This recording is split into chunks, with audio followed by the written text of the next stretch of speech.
বীর পুরুষ লিখেছেন রবীন্দ্রনাথ ঠাকুর।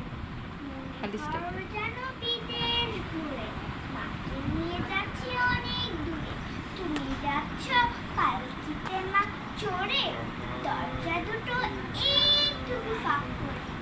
আমি যাচ্ছি রাঙা ঘোড়ার পরে, টম্ব দিয়ে তোমার পাশে পাশে, রাস্তা থেকে ঘোড়ার ঘুরে ঘুরে রাঙা ধুলোর মেঘ ঘুরিয়ে আসে।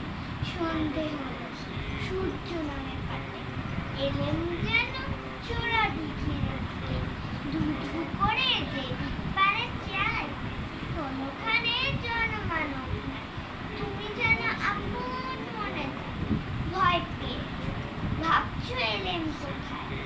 আমি বলছি ভয় পেও না মাগো, ওই দেখা যায় মরা নদীর সোনা, চোর কাটাতে মাঠ রয়েছে রেখে, মাঝখানেতে পথ গিয়েছে বেঁকে, গরু বাছর নেই কোনোখানে, সন্ধে হতেই গেছে গায়ের পানে।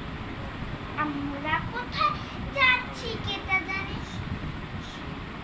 অন্ধকারে দেখা যায় না ভালো, তুমি যেন বললে আমায় দেখে, দিঘির ধারে ওই যে কিসের আলো, এমন সময় হারে রে রে রে রে, ওই যে কারা আসতেছে ডাকছে রে।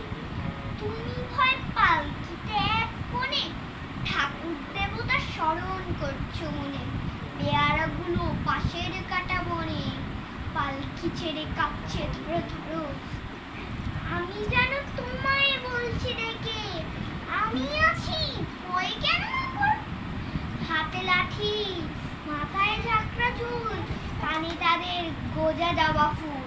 আমি বলি দাঁড়া খবরদার, এক পা গ্যাসির জুগিয়ার, এই যে দেখ আমার তলোয়ার।